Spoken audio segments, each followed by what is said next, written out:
반갑습니다. 박간의 오상입니다. 취미코다요. 취미코다. 구독과 좋아요, 알람 설정 감사합니다. 자, 이제 QR코드 이야기인데 혹시나 QR코드를 모르시는 분이 있으려나? 안 계시죠? 여러분들의 일상생활에서 한 번쯤은 다 QR코드를 보셨을 겁니다. 혹시나 모르시는 분이 있을지 모르니까 예. QR코드를 제가 보여드릴게요. 예, 보여드리겠습니다. 예, 이런 겁니다. 이게 이제 QR코드거든요. 혹시 이제 TV로 방송을 보시거나 모니터로 방송 보시는 분들 휴대폰을 여기 한번 갖다 대보세요. 이제 스캔을 하게 되면은 정보가 나오거든요.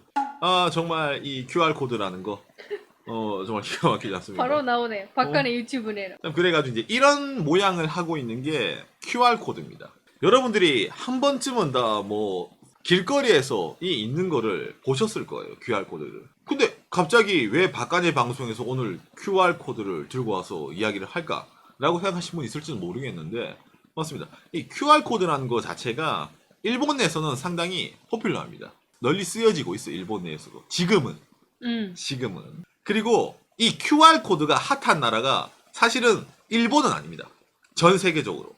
제일 핫한 나라가 하나 있습니다. 어디죠? 차이나입니다. 중국. 중국에서 이 QR코드를 엄청 핫하게 쓰고 있습니다. 여러분, 이 QR코드 누가 만들었는지 아십니까? 아마 우리가 얘기하니까 일본에서 시작했네. 그렇죠. 이 QR코드는 일본 자동차 부품 회사인 덴소라는 곳에서 만들었습니다. 왜 이런 걸 만들어? 라고 생각하지 않습니까? 그런데 여기에 관해서는 여러분들이 이 자동차 산업을 이해하시면은 조금 알기 쉬우실 겁니다. 자동차가 여러분 산업의 집대성이라는 말을 하잖아요. 자동차의 부품이 몇만 개나 들어가잖아요. 엄청나게 많은 자동차를 만들려면은 부품 종류가 상상을 초월하게 되겠죠. 그러면은 그 부품을 효율적으로 관리를 해야 됩니다. 예를 들어서 자동차에 들어가는 볼트, 너트 하나, 나사조 있는 거 하나 있잖아. 아니면 스프링. 그런 것도 부품 관리를 잘 해야지 원가가 정확하게 알 수가 있잖아요. 저번에 우리 회사가 발주를 10,000개를 했는데 이게 10,000개가 잘 도착한지 모르잖아요. 딱 부품 같은 거를 여기는 이 숫자대로 그대로 들어있습니다가 돼야지 몇 가지 부품을 조합을 했을 때 다른 어떤 부품이 나오고 그 부품을 조합했을 때 자동차가 만들어진다든지 할 거 아닙니까? 그러니까 특히 자동차 업계에서는 물류 관리가 상당히 중요합니다. 부품 회사에서 부품을 받아가지고 그 부품을 보존을 해두고 그걸 다시 생산 라인에 넣고 다시 고객한테 납품했다는 증거를 받고 다시 부품을 넣고 이런 식으로 돌게 돼 있거든요. 그 도는 거를 어느 정도 효율적으로 파악하느냐가 그 회사의 물류 관리, 그 다음에 원가 관리에 상당한 영향을 주게 됩니다. 자, 제가 오늘 이거 만든 회사가 자동차 부품 회사 덴소의 자회사인 덴소 웨이브라는 말씀드렸잖아요. 여러분, 덴소 또한 어떤 회사의 자회사입니다. 어디 회사요? 토요타요. 즉 토요타 그룹의 물류 관리 시스템을 원래 하던 회사가 좀 더 효율적으로 하기 위해서 만들어진 게 이 QR코드입니다. 그랬구나. 그러니까 지금 여러분들이 보면 오상 그 QR코드 화상이라든지 당장 이거 화면에 찍더라도 박간이 유튜브 연결된 링크 나오는데 그런 용도로 쓰는 거 아니에요? 라고 생각할 수 있겠지만 맞아. 원래는 물류 관리를 위해서 만들어진 겁니다. 토요타의 Just in Time. 나왔어. 그렇죠. Just in Time. Just in Time을 하기 위해서 예전부터 여러 가지 방면에 예를 들어서 어느 정도 일하는 공수라든지 아니면 물류 시간, 전체 리드 타임 모든 걸 관리하지만 좀 더 효율적으로 관리를 하기 위해서 나온 게 이 친구입니다. 자, 그래서 오늘 이 QR코드에 대해서 여러분들과 이야기를 나누려고 합니다. QR코드와 일반 바코드 있잖아요. 여러분 제품 뒤에 있는 거. 예를 들어서 이 빵이면은 뒤에 있는 이런 거. 그런데 QR코드랑 뭐가 다를까? 그냥 바코드 쓰면 되지 않나? 그 토요타 저스트 인 타임 바코드 쓰면 되는데 뭐 하겠다고 QR코드를 만들어? 라는 생각도 하지 않습니까? 그렇기 때문에 이 QR코드랑 바코드의 차이점을 알면은 좀 더 이해하기 쉽습니다. 어떤 차이가 있냐면은 오른쪽이 일반 바코드예요.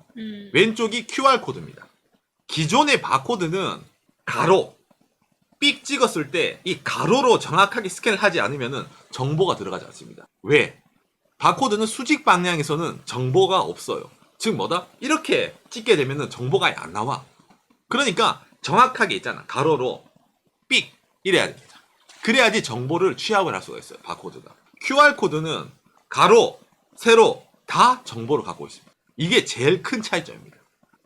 아무튼 그러니까 쉽게 피할 수 있다 그런 거 말고 정보가 더 많이 그렇죠. 다른 그것도 거? QR코드의 장점 중에 하나죠. 왜?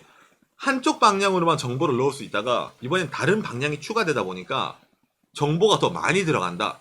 맞습니다. 그것 또한 QR코드의 장점은 맞는데 원래의 목적은 그게 아닙니다.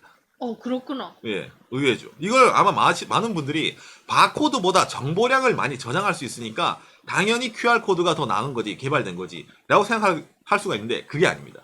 허. 왜냐면은 여기에 대한 답은 QR코드의 이름에 나옵니다. QR이 뭐예요? 허. 뭐의 약자입니까? 퀄리티 레코드. 뭔가 가깝지 않아? 퀘스천. 퀵 레스폰스. 즉 뭐다? 빠른 반응입니다. 아까 제가 이 QR코드는 공장에서 물류를 위해서 만들었다 했잖아요. 기존에는 이런 바코드 같은 거를 공장에서 많이 썼습니다. 부품에 바코드 이런 표시 놔두고 삑 스캔하면은 바로바로 답이 오잖아요. 그런데 여러분, 공장에서 물류를 해보신 분, 저도 공장에서 물류를 해봤거든요. 이게 일을 할 때, 스캔을 할 때 있잖아. 바코드는 어느 정도는 수평하게 찍어줘야 된단 말이야. 그런데 공장에서 그게 돼요? 안 돼요. 이게 비닐로 덮여져 있고 약간 뭐 나오고 이러면 이게 안 된단 말이야. 이씨. 그러면 이제 어떻게 돼? 숫자 칩니다. 밑에. 숫자 치면서 이제 하이 오케이 이렇게 처리한단 말이야. 맞아. 그런데 이 QR코드는 어느 방향에서도 스캔이 가능합니다. 그게 제일 큰 장점이래, QR코드에. 즉 뭐다? 지금껏 비효율적이었다 이거야. 어느 정도 특정 조건을 맞추지 않으면 바코드는 스캔이 불가능했어. 하지만 QR코드는 더 자유로워지는 거예요. 그러니까 바쁠 때 삑 이게 가능한 겁니다. 그러면 어떻게 됩니까? 물류하는 사람이 일이 더 빨라지겠지. 그러니까 그런 스피드를 우선 하게 되었기 때문에 퀵 레스폰스 QR코드입니다. 그런데 가로, 세로로 정보를 넣다 보니까 덤으로 정보량이 늘어나는 거예요. 빠른 반응 플러스 알파 정보량이 늘어난다가 이 QR코드. 자, 그런데 이게 바로바로 만들어졌느냐, 쉽게 만들어졌느냐, 그건 아닙니다. 이 QR코드 자체가 약간 특징적인 게 있습니다, 여러분. 이 QR코드가 있잖아요. 항상 고정되는 게 있습니다. 고정되는. 우리가 이 QR코드를 볼 때 뭔가 이상하다고 느끼는 게 하나 있지 않습니까? 양쪽 모서리에 그렇죠. 사각형 3개. 이 사각형 3개가 흔히 말하는 QR코드의 이 시그니처 같은 느낌이죠. 어떻게 QR코드를 만들든 저 사각형은 맨날 나와요. 이거 지금 박간의 QR코드잖아. 여기도 나와 있고 아까 보여드린 여기 얘에 나와 있는 QR코드도 여기도 나와있죠. 요거. 그러면 이건 무조건 필수? 필수입니다. 아니 하고 많은 것 중에 왜 이렇게 네모로 해가지고 있잖아. 이거 굳이 이렇게 스페이스도 공간도 많이 차지하고 이런 거를 놔둘 필요가 있나 라고 생각이 되잖아요. 이 QR코드는 아까도 말씀드렸지만 빠르고 인식을 정확하게 하기 위해서 만들어진 친구입니다. 그렇기 때문에 개발자들이 이 친구를 만들 때 있잖아요. 기존의 바코드는 어떻게든 이렇게 선이 일렬로 되어 있으니까 심플하잖아요. 심플하고 대신에 읽는데 제약이 걸리잖아. QR코드는 좀 더 자유롭게 리딩을 하게 하고 싶어. 삑삑삑삑 한 방에 그렇게 자유롭게 어느 방향에서든지 가능하게 하면은 혹여나 인식을 잘못할 수도 있다. 이 친구가 다른 데 종이에 써있는 글자 같은 거 있잖아. 그거랑 섞여가지고 이 QR코드를 스캔을 해야 되는데 옆에 걸 잘못 인식을 해가지고 이거 어떻게 삑 할 수 있는 거예요. 그러니까 그런 잘못된 인식률을 떨어뜨리기 위해 가지고 이 사각형을 3개를 포진을 시킵니다. 자, 그런데 왜 이 모형일까? 사각형에다가 검은색 네모 왜 이런 모양일까? 뭐죠? 여러분 이런 모양 QR코드 말고 혹시 보신 적 있습니까? 거의 없을 겁니다. QR코드를 개발자들이 문서라든지 이런 서류에 제일 빈도가 떨어지는 모형을 찾는 거예요. QR코드가 글자 사이에도 박혀 있잖아. 그러다 보니까 어쨌든 절대로 비슷하지 않게 아무도 안 쓸 것 같은 진짜 특이한 모형을 쓰자 라고 해가지고 의외로 이 사각형이 문서라든지 그런 데 잘 안 나온다고 합니다. 거기다 그 안 쓰이는 이 사각형의 비율과 그 안에 이 검은색을 넣는 배합한 조합으로 해가지고 정말 어지간한 문서에서는 이런 도형이 같이 겹치지 않을 것이다. 거기다가 뭐 세 개를 배치하면서 좀 더 인식률을 이것은 딱 스캔할 때 얘가 진짜 QR 코드네 라고 인식하기 위한 아이디 같은 거예요. 지금 이 QR 코드가 뭐 아까도 뭐 챙겨하면서 중국에서도 쓰고 한국에서도 쓰고 일본에서도 쓰고 하잖아요. 이게 왜 이렇게 촉진이 되었을까? 그렇죠. QR 코드는 특허는 냈습니다. 이용 저작권은 없어요. 아무나 쓰면 됩니다. 그리고 아무나 만들 수가 있습니다. 이게 QR 코드의 특징 중에 하나입니다. 잠깐 지금 중국에서 많이 사용하고 있잖아. 그러니까 그 denso 와 돈 많이 벌었다 아니에요? 아니죠. 전혀 돈 한 푼도 못 벌었죠. 그러다 보니까 이게 수요가 늘어난 겁니다. 이게 오픈소스가 처음에 개발할 때부터 될 수밖에 없는 이유가 있습니다. 토요타 계열의 이런 물류라든지 거기에 이제 이용을 했잖아, 이 친구가. 제일 먼저 그쪽으로 제일 먼저 이용이 됐는데 여러분들이 부품 납품하는 업체라든지 그런 사람들이 대봐요. 아니 이거 부품 단가가 우리나라로 당장에 뭐 1원이라든지 그 정도로 단가를 막 줄여가지고 내야 되는데 어느 세월에 자기 종이에 이거 인쇄할 때 어느 부품회사 QR코드 인쇄했네요. 자 이번 달 사용료. 그러면 누가 써요? 당장에 이 서플라이 체인 토요타 그룹 내에 서플라이 체인 사람들이 많이 써줘야지. 그래야지 편해지잖아. 그러니까 오픈소스입니다. 이 친구는 기본적으로. 이 QR코드 자체가 개발된 게 좀 오래됐습니다. 1994년도 개발입니다. 1994년이면은 25년 정도 됐네요. 지금 현재 시간 기준으로. 그러니까 꽤 됐죠. 그런데 바코드도 옛날 거부터 그대로 쓰고 있잖아. 그러다 보니까 이런 기술 자체는 이게 한번 개발되고 사람들이 널리 쓰게 되면은 크게 이제 바뀌지 않습니다. 근데 1994년도에 이 친구가 만들어졌는데 토요타에서 이제 직접적으로 이걸 우리가 이제 다 이걸 정확하게 이용을 해가지고 저스트 인 타임을 완벽하게 합시다 라고 한 게 언제부터냐면은 1999년도부터입니다. 5년 정도 걸린 거예요. 이게 처음 나왔을 때는 그렇게 지금 전 세계적으로 쓸지는 몰랐던 거예요, 여러분. 얘는. 맞아. 오늘 방송에서 QR코드를 찬양하려고 오늘 이걸 들고 왔느냐?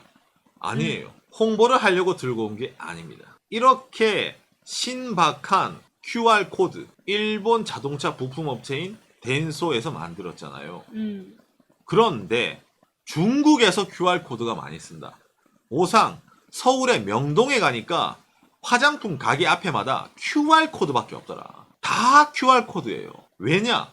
여러분들이 아마 QR코드라고 하면은 이걸 제일 많이 떠오르지 않을까요? 이거 좀 많이 보지 않아서 이 마크. 아리페이. 위챗페이라고 해가지고 이 마크 보면서 있잖아. 이런 식으로 되어 있는 거 여러분 꽤 보시지 않았습니까? 아마 이런 게 대한민국에서도 꽤 많이 올 겁니다. 중국 사람들이 한국에도 많이 오기 때문에 이 두 개가 가게 앞에 이런 거 놔두고 이거 하는 데가 꽤 많을 겁니다. 맞습니다. 이게 QR코드로 결제하는 겁니다. 알리페이랑 위챗페이죠. 그런데 일본에서는 사람들이 얘를 쓰지 않아요. 알리페이랑 위챗페이를. 그렇죠. 여러 가지 일본에서도 있으니까. 자, 일본에서는 어떤 걸 많이 쓰냐면은 지금 제가 일본에서 쓸 수 있는 이 페이를 몇 개 보여드리는데 이게 다는 아닙니다. 이 정도로 일본에서는 쓸 수 있는 게 많아요. 즉 뭐다? 전국시대입니다.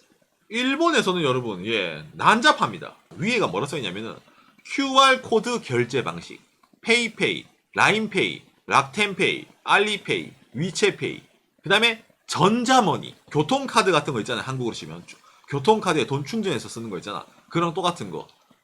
히타카, 스이카, 파스모, 토르카, 마나카, 이코카, 스고카, 니모카. 춘추전국시대도 난잡합니다. 일본이 QR코드를 만들었잖아. 일본 회사가. 그러면 일본에서 보급되고 많이 쓰는 게 맞잖아. 일반적으로. QR코드를 만든 일본임에도 불구하고 보급 자체는 잘 안 됐습니다. 이 페이페이, 라인페이, 알페이, 락텐페이라는 것조차도 최근 1년 사이에 나온 친구들이에요. 맞아요. 정말 최근 친구들입니다. 아니 왜 일본은 느려졌을까?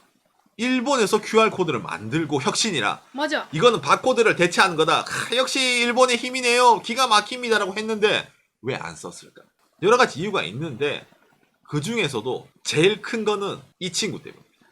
이미 이 중에 범인이 한 명 있습니다. QR코드의 보급을 막은 스이카입니다. 2001년도부터 일본은 이 스이카라는 전자 삑 하는 거, 교통카드 같은 거 있잖아. 이게 진짜 교통카드입니다. 일본 JR, 일본 그 철도 있잖아. 신칸센 타고 철도 타는.